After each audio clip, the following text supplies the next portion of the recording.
We would have been up the mountain right now. However, Kim's bag pissed itself. My water bottle somehow ended up inside my pack with the lid not tight enough to keep the water in it. So I ended up with some wet underwear, wet sleeping bag. I pulled the good one. He put his water bottle in his pack, just like he put the meat in the cooler. I closed the meat. Bag left open, top down. Remy, the master guide for this unguided hunt. This is solo hunters with 2 hunters. It's dolo hunters. Doso hunter. Doso hunter. No, but we're both solo hunters. It's about to get real solo here. You're going up that one, I'm going up this one. Or Rochambeau. Yeah. This one behind us is actually probably the best. That's probably the best option. Yeah, it's easiest.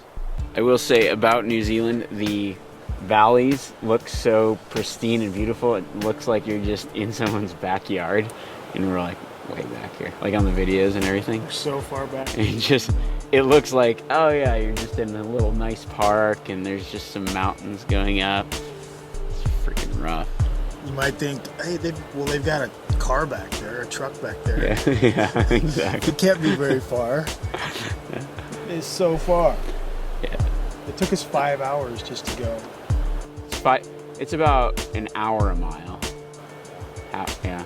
You can walk just as fast, but you can't carry as much stuff.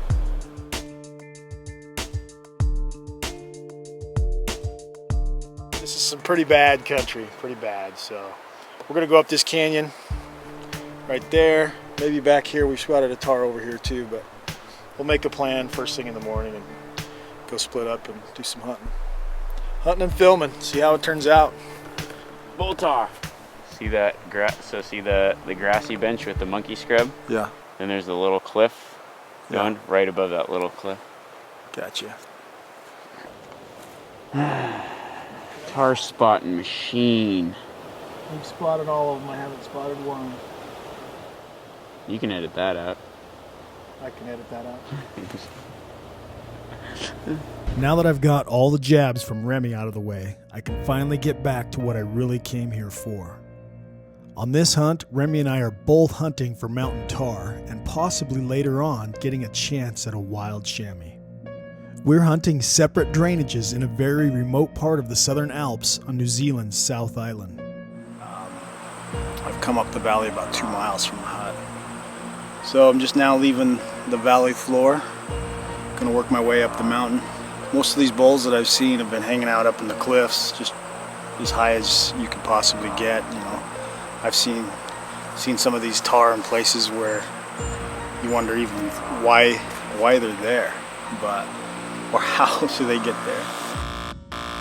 In making my preparations to come down here and hunt in New Zealand, I really only had one goal in mind, and that was to do a Western-style, beat-feet hunt for free-ranging and wild mountain tar. I'm the kind of guy that likes wild things and wild places, and I only want to hunt wild animals. After spending the first couple of days trying to figure out how to get up on these tar, I knew that this hunt was going to be a great challenge. Been going up and down this ridge trying to find a way up through here, but I just got cliffed out. From the bottom, it looked like it was easily passable, but once you get up in here, you just can't tell. If you take the wrong side, you're kind of hosed. I've got about 3 miles back to the hut. I was gonna spike out, but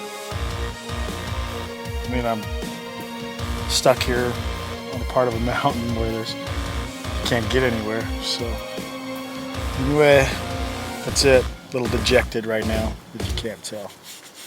A little dejected. These are self-documented hunting adventures with no production crews. We hunt in very remote locations and often dangerous situations. We are solo hunters. There's just something about this kind of weather and this kind of experience, just this kind of brutality, it makes you feel like a man. My favorite backpacking food is dead animal. Bear! Make you think twice about stepping out of the tent to take a leak in the middle of the night, that's for sure. Filming myself and trying to shoot stuff just frustrates me. It makes you feel like you're a horrible hunter. That's not the case. I'm just a horrible cameraman. Throughout my hunting career, I've spent a lot of time in this kind of mountainous terrain, bow hunting for mule deer and elk. But as I'm quickly finding out, these critters don't live on the same part of the mountain as even the most pressured mule deer buck. I've traveled a long way from home and spent money that I didn't have to come down here and hunt these tahr, and I'm not about to want to go home empty-handed. Made it up through the first little jaunt of the timber. Just when you start thinking that you're doing pretty good, you get a little glimpse of the clearing and you realize that you're not even halfway. Take about a 5-minute break and then stomp the rest of the way back up this hill.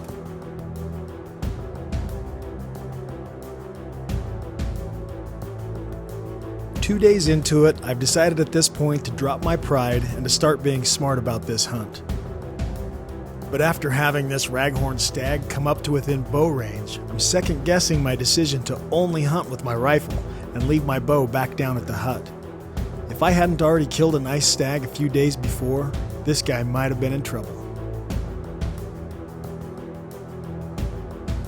For today, my only goal is to break through this timber and monkey scrub brush and get above the timber line. That way I can start looking for the same tahr that Remy and I had spotted from the bottom 2 days earlier.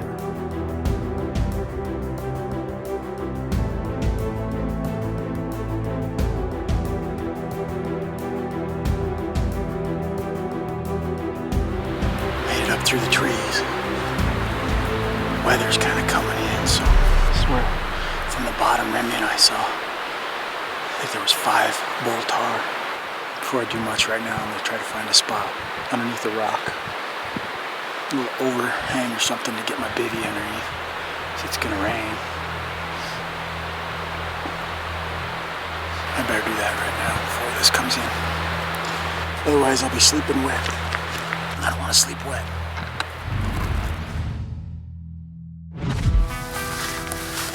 Beautiful morning to wake up to.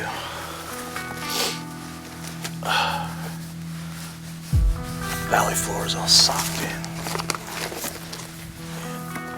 It's pretty chilly, but oh, the sun's just starting to peek up for the mountains. You gotta see that. I'm gonna hurry and take some pictures real quick. I'll talk later while the sun's poking up over these mountains.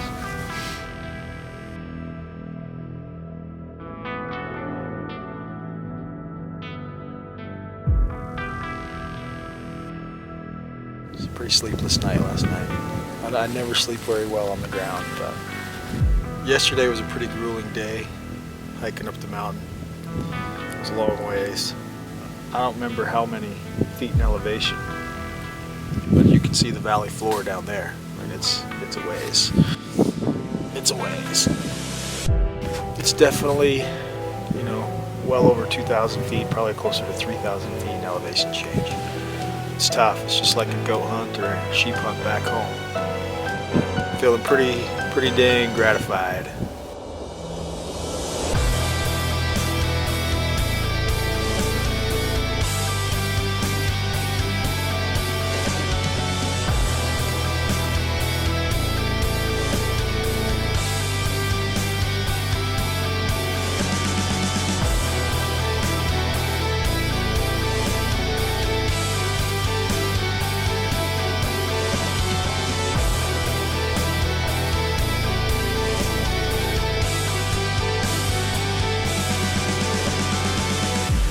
I guess the biggest thing I've learned from this trip is I need to do more stairs, more legs. Unless you're doing this all the time, it's pretty hard to be right there and physically ready for it. But I guarantee by the time I get down to the bottom of the mountain, I'm gonna be pretty sore, pretty tired. Filming nighttime scenes or recoveries in the dark by yourself can really be a challenge, but it doesn't have to be that difficult. Rather than packing flashlights and camera lights, I try to bundle it all into the same. One thing that I found to be real handy is I have a headlamp that adjusts to 5 different levels so that I can adjust my brightness depending on how far away I am from the camera or how dark the scene might be. The 2 tips I can give to you are don't worry about perfection, but take time to make sure you've got everything focused. I knew very well coming into this hunt that I was far from my best mountain hunting shape. Even though this is fall, going into winter down here in New Zealand, it's still the spring for us at home in the States. So I'm still trying to shake off some of my unwanted winter tub. This climb is taking a lot out of me and making me burn a lot of calories, and I'm going through a lot of my food. So I'm really hopeful that I can get up to the top and smash a tar. Some fresh water here. I'm going to fill up my water bottle. Got about an hour before I get to the tar over there. I'm guessing it's pretty well at elevation, so I'm just going to work across. Find a way across that shale and screws. So we'll see.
I'm gonna have to get Remy to sell me his gun. Hold on, I'm a little blown out here. Yes, there we go. Hammered him. I hammered a big stag a few days ago. Worked so hard for this. I've always wanted a tar so bad because I can't draw a sheep tag, I can't draw a goat tag in the States. But to be able to come down here to New Zealand and do a mountain hunt like this, mature, hopefully. I mean, I don't even care at this point. He's dead. But I've worked so hard. I've gone at least 5 miles. You've seen the footage along the way. Now I just want to lay down here and eat a granola bar. But I know I've only got about an hour and a half of sunlight left. Oh, I'm just so tired. I'm gonna need a granola bar before I go there. Pretty stinking awesome.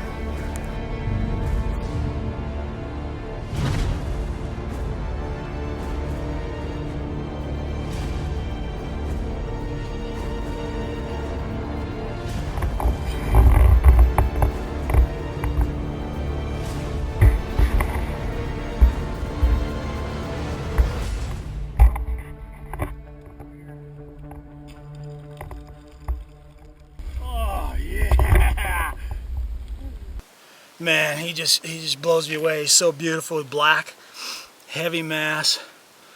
I mean, just an awesome bull. I mean, this is public land, free-ranging, wild tar. I'm losing my voice, I'm hungry. I'm gonna eat some of this a little bit tonight. Get him in the pack. I'm losing the sun, but we're on the 45th parallel, so he'll stay light for another hour, so I'm gonna get him split up and tossed in my pack. Sleeping under the stars tonight, baby. I'm just jacked. Remy's gonna flip. He's gonna be like, what? Now the work begins. You always hear that, but truly this is gonna be a battle. It's gonna be a battle, but it's gonna be worth it.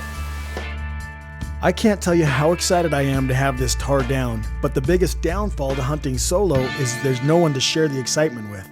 I knew Remy was hunting the backside of the mountain, and I wanted to track him down and share some of this meat. When I'm out hunting, my rangefinder isn't only for when I'm about to shoot an animal. It's also an important part of me planning my stalk.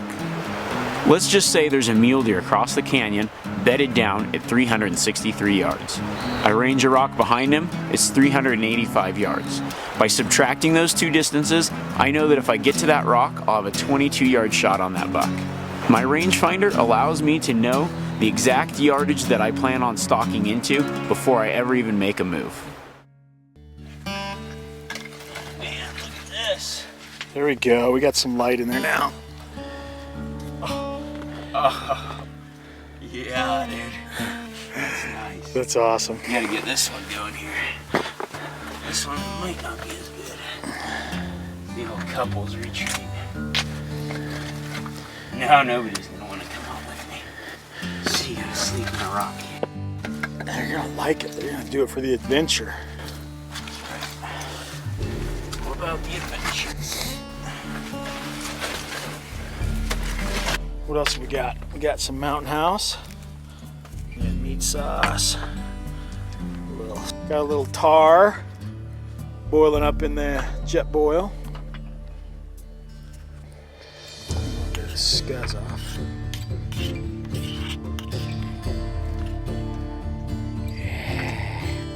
What do we have here? Ooh. Got some tar backstrap, baby. Tar baby? Tar backstrap, baby. How's that look? Enough for two hombres? It's good to me, hombre. You got our whole spread here. And I'm not a good cuddler. You're not a good cuddler? Good job. Thank you. Look at that. We get to put our name on it. Solo bivy.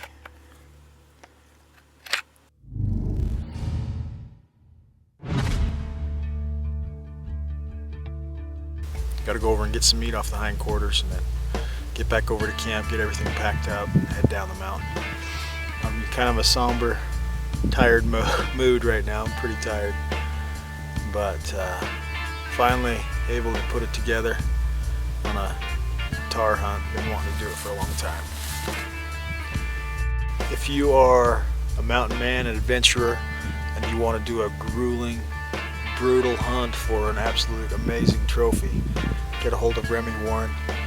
He'll set you up on either a drop camp, he'll guide you, he'll do whatever you want, whatever type of hunts you want. If you want to fly in on a chopper, he'll fly you in on a chopper.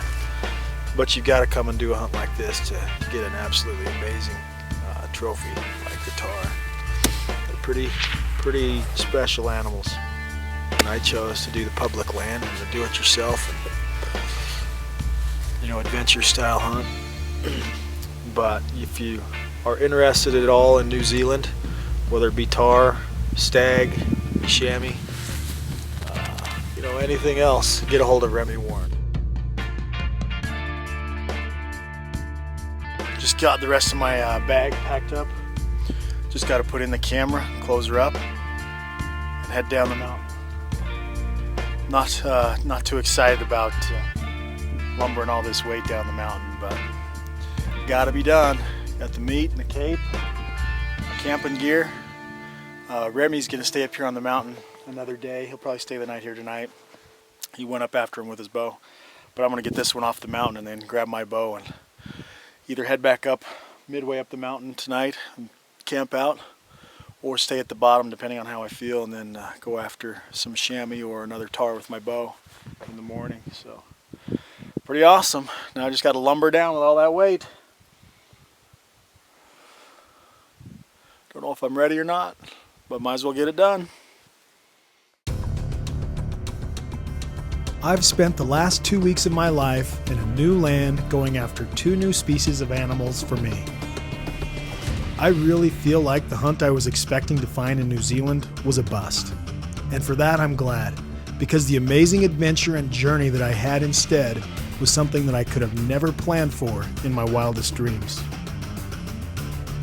I hope that someday I'll be able to go back and hunt New Zealand again. I have ancestors that helped settle this land, and I can only imagine the adventure I might find when I can take time to explore their lives and learn how they came to know and love such a great land. In some strange kind of a way, I could think of it not as going away to hunt a far-off place, but rather a coming home.